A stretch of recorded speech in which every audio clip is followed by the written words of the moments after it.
Thank you. Thank you very much, Mr. President. I rise to... I'm sorry, Scott Montley, just fix that microphone for him. Okay, that's good. Thank you.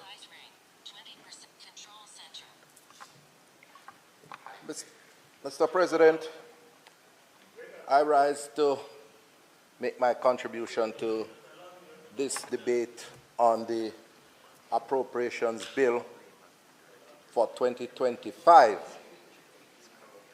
And I do so, Mr. President, understanding very well the time of the day. But I will nevertheless try to do justice to the presentation that I have prepared. Mr. President, the appropriations bill is one of the many money bills that comes to the Senate from time to time. And so we are very much cognizant of the fact that in the Senate, we can't make any changes to the bill. But we can comment on the legislation as is our right to do. And so, Mr. President, there are a number of issues that the appropriation bill covers that I will try to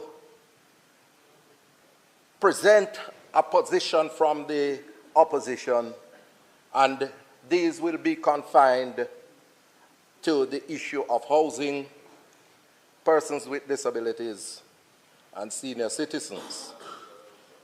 But, Mr. President, you know, I couldn't but help to comment on the presentation from the Most Honorable Prime Minister, who I happened to have started listening to whilst I was overseas. But as I listened to the presentation, I was wondering if it was a moment of paramnesia that was being encountered by the Most Honorable Prime Minister based on some of the things that I heard him saying that constitute nothing more than historical revisionism. And I wondered if, I know that the PM has capacity, but I was wondering if it is the person who presented the speech in its substantial nature was responsible for some of those what I regard as nonsense that I heard being uttered. I am making my presentation, you know, so I don't listen to the noise in the background. Mr. President, you know, as I listened to the presentation of the PM, and I heard my colleague, Senator Crawford, aptly disregarding and dismissing some of those information, I said that I couldn't understand how is it that they fail to tell the country of some of the fundamental changes that took place in Jamaica between 1989 and 2007. And one of them that I remember clearly is the fact that we had to undergo a major change to the Telecommunications Act, which the government of 1988, led by then Prime Minister Edward Seaga, granted a 50-year license, monopoly license, that it would, if we had allowed it to continue, would be still in effect today because that license would have ended in 2038. And I sat in this chamber and listened and participated in the debate in 1999 when members of the opposition opposed the bill. And so, Mr. President, when I hear some of the utterances, I have to wonder. But Mr. President, you know, as I listened to the PM's presentation, and what he had to say about housing,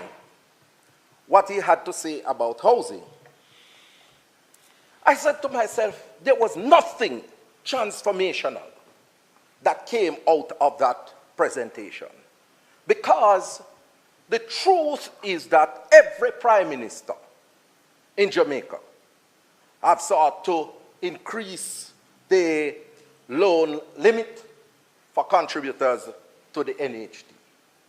Every prime minister have sought to use interest rate mechanisms to NHT contributors. So there was nothing new or transformational that came out of the presentation from the most honorable Prime Minister where housing is concerned. And I want to take this opportunity, Mr. President, to just address something that I have heard uttered in this chamber before, and I heard the PM mention it as well in the past. And as it relates to the whole issue of housing construction by the NHT under different administrations. And I happen to have done some research, Mr. President, using data from the NHT annual report. And it is a source that anyone here can access. And that is the importance of good research, because replicability is a foundational feature of good research. And so I looked at the period between 1999 to 2024 because it gives a balanced period, 13 years for the PNP, 13 years for the JLP. And I'm just going to make quick mention of what has happened over the 26-year period. For NHT houses, that is housing units that have been built by the NHT, 40,298 houses that have been built, and this would cover both administrations over the 26-year period. 23,964 build and own land, and for this, it's a total of 64,262 units that have been built. But interestingly, during that time, for the administration of the JLP, which would be from 2008 to 2011 under Bruce Golding, and from 2016 to present, you have a total of 27,290. 27,290. And then for the PNP, during that time, between 1999 to 2007, and then from 2012 to 2015, you're talking about another 37,000 9,900 units. So when you do the mathematical calculation, Mr. President, there is a net of 9,500 thereabout in favor of the PNP administration during the period. And this is data that I have access through the National Housing Trust annual reports. So everybody can access it and see the information there. So, you know, Mr. President, I just want to state and place that on the record. And, Mr. President, another thing that I want to point out in this debate is the fact that in the fiscal policy paper that was presented in the budget debate, I took note of the fact that it highlighted that some 15,009 houses were to be built in the year 2024-2025. But according to the fiscal policy paper, less than 3,000 of those units were delivered. Less than 3,000 of those units were delivered. And I said to myself, what could have really contributed to this sort of inefficiency?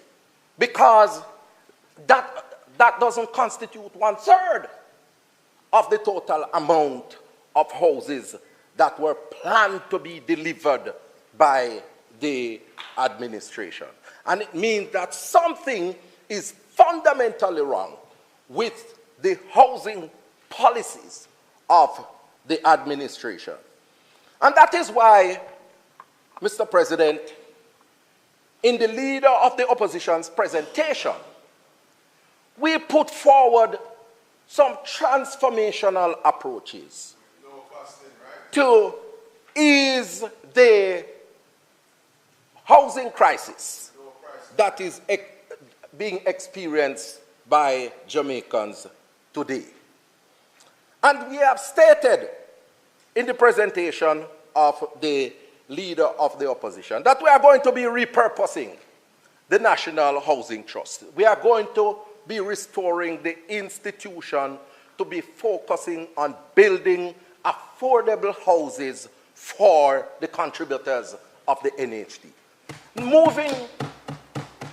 Moving away from the situation, Mr. President, where the NHT has embarked upon constructing houses that cost anywhere between $29 and $38 million for contributors.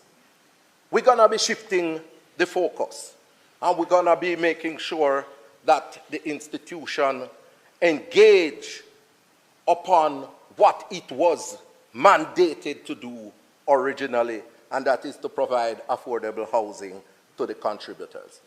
And we have stated, Mr. President, that we are going to stop the annual extraction of $11.4 billion from the trust to fund the annual budget, and we are going to be pumping back that money into the NHT to contribute to the building of houses and providing of mortgages to the contributors.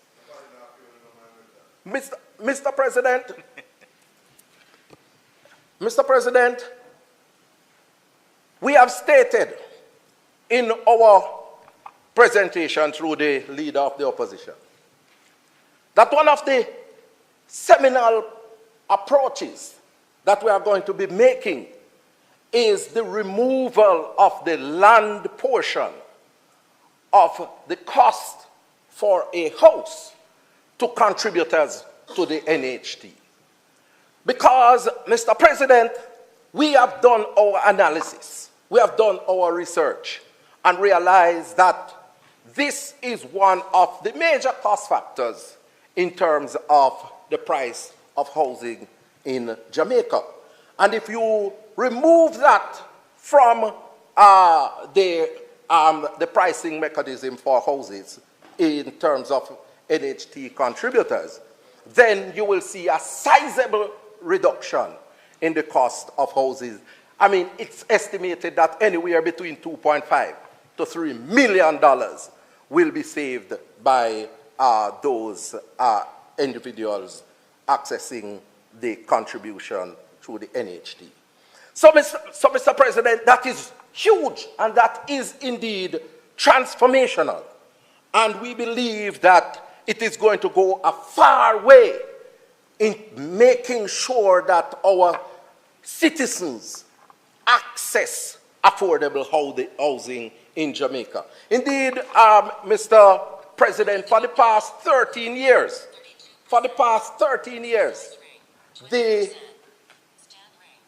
sorry about that. For the past 13 years, $148 billion have been taken out of the NHT to support the budget of Jamaica. And we believe that it is only fair that we should give back to our citizens for some form of sacrifice that they have made to this country. And this is what we have come up with to assist in lowering the cost of housing to our people. Mr. President, we have indicated that we are going to be providing a special grant facility for young people to be able to access funding in terms of the deposit for their houses. This is huge, Mr. President, because a lot of young people graduate from universities, and when they graduate, they get a job and they want to purchase a home, but they can't find the deposit in order to fund the purchase of their home. And so what has to happen, Mr. President, is the state has to assist these individuals in order to stimulate and encourage them in their professional development. And we have decided that we are going to be establishing this $1 billion fund that young people can access and get funding in order to pay the deposit for their home. That, Mr. President, is indeed transformational. Mr. President, we have also indicated, Mr. President, that we are going to be positioning the HAJ as the lead housing developer for the government of Jamaica, and for them to drive the construction of low-income houses in the country. Because, Mr. President, we have recognized and realized that the HAJ as an institution, the HAJ, Mr. President, is one of those institutions that we have to make sure that it have a focus trajectory in terms of the housing development market. And we are going to be letting that institution focus on driving low-income housing development across Jamaica. And we have indicated that over a 5-year period, we are going to be rolling out over 50,000 of these low-income houses. And these individuals will benefit from the exclusion of the land portion of the cost for the houses. So they are going to see a significant reduction in the cost of their houses. Mr. President, we have also indicated, Mr. President, that we are going to be implementing the program for the orderly renewal and transformation of infrastructure in all areas, the Portia Initiative, because we believe that we have to continue or make sure that we engage in the renovation of inner city communities, tearing down zinc fences and building sidewalks to allow for persons with disabilities and senior citizens to travel with ease and comfort across the country. Mr. President, we also will be using the Portia Initiative to complete all of those community development schemes under Operation Pride that have been ignored by this administration. So all those titles that are outstanding and the infrastructure that needs to be improved and completed, we are committing to those residents in the over 47 communities across this country that help is on the way, because the Portia is coming and we are going to be improving your communities. Mr. President,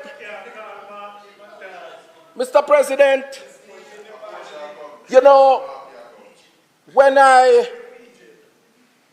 was listening to the PM's presentation,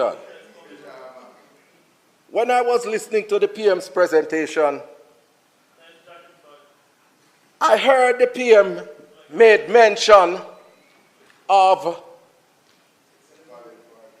a letter that he received from someone relating to persons with disabilities, and that they asked him to remember persons with disabilities because they saw someone with a disability being abused on a JUTC bus. And so, Mr. President, I was looking forward to hearing something transformational coming from the PM as it relates to persons with disabilities. But I was extremely disappointed. And the PM said in his presentation that the letter that he received, it came in the form of hieroglyphics. And as I listened to the PM's presentation, I brought back my memory to a letter that I wrote to the PM in 2021. And I am going to, Mr. President, when I was growing up, you know, they said the empty barrel makes the most noise.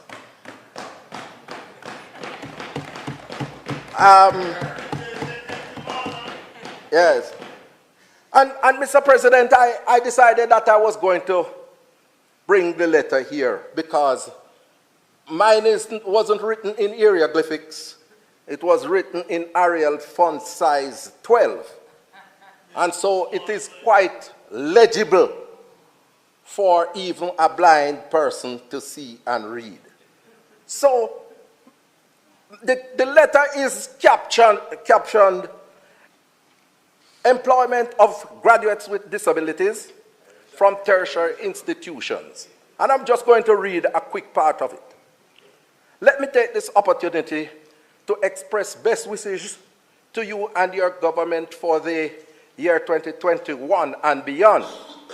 I am sending this letter because of the troubling situation as it relates to the employment of students with disabilities.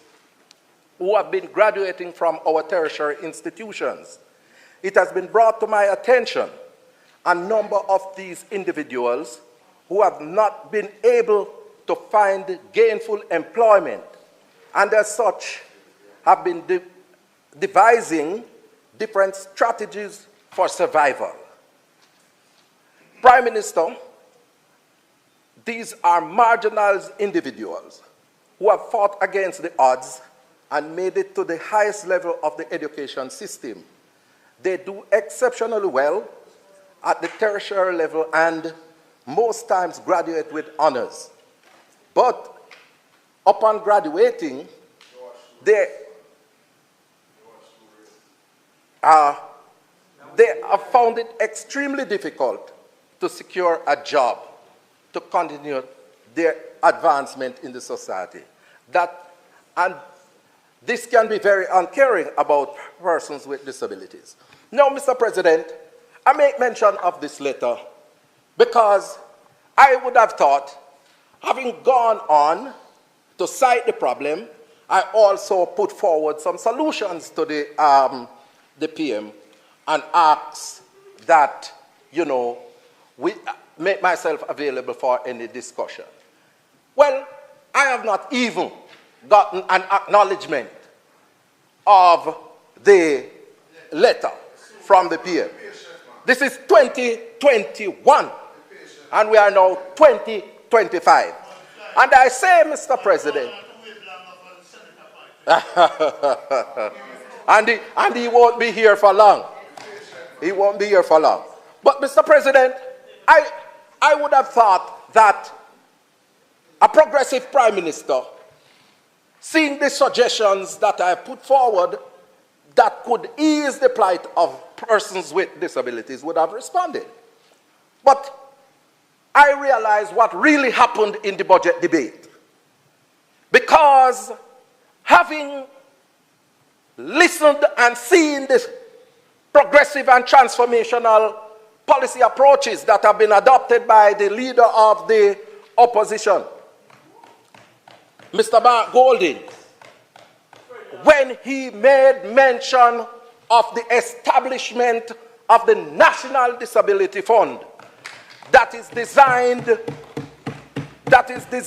to provide a plethora of support for persons with disabilities in Jamaica. He indicated, Mr. President, that there's estimated about 16% of our population, over 400,000 individuals with a disability. It's a sizable portion of our population.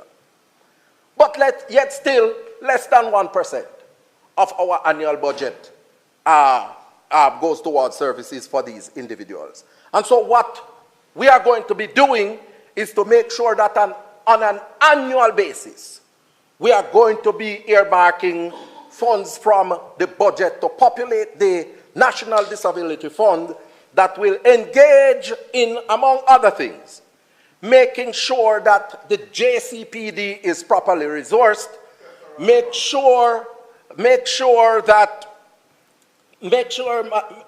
President, that we provide assistive technologies for persons with disabilities, provide support for non-governmental organizations catering to persons with disabilities, improving the sidewalk for persons with disabilities, and making sure that we provide educational support for persons with disabilities who are attending tertiary institutions. These are transformational initiatives that would seek to bring about persons with disabilities in the mainstream of Jamaican society. And I have to embrace and support these initiatives, Mr. President, because, I came across a signature note from my friend Gloria Goff at the Combined Disabilities Association on her email. And the note says that you can't claim success if you are alone at the top. And Mr. President, it is a profound statement because, I have been very, very frustrated because I have made significant advancement as an individual, rising to the rank of a professor in the field of politics and disability studies, Senator Abka Fitzenley, the first in the 75-year history of the university, the first in the Caribbean, the first in Latin America.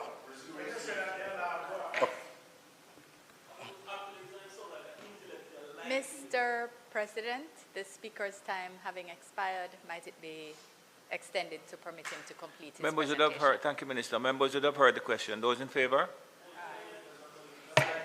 Thank you very much. Thank you. Dr. Thank you very much, Mr. President.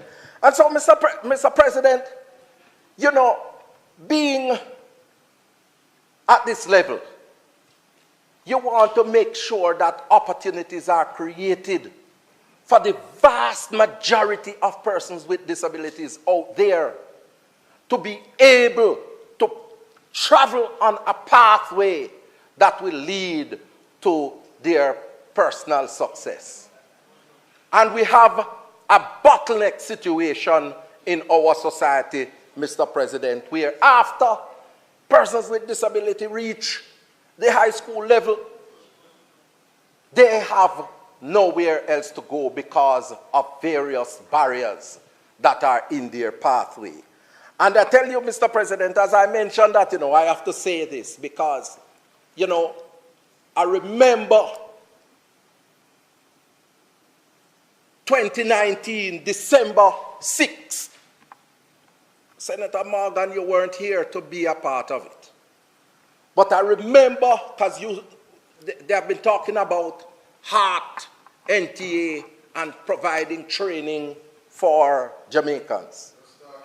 I remember when I moved an amendment to the motion, Senator Lambert Brown, to include the words persons with disabilities in the legislation, because they were amalgamating the National Youth Service, Jamal, and are together.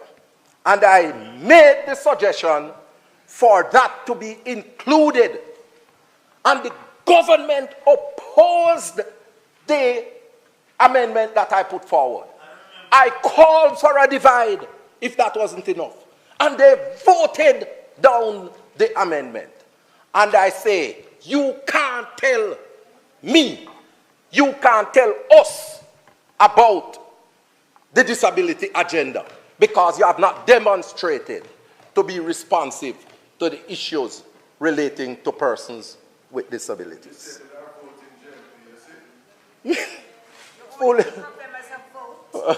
Fool yourself. Fool yourself.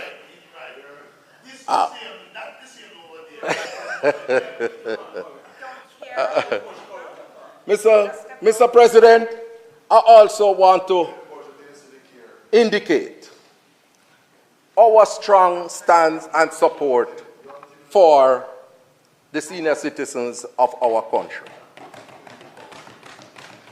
And our support, Mr. President, has been manifested in the tabling of that resolution that I made in 2021 and was finally approved in the Senate last year.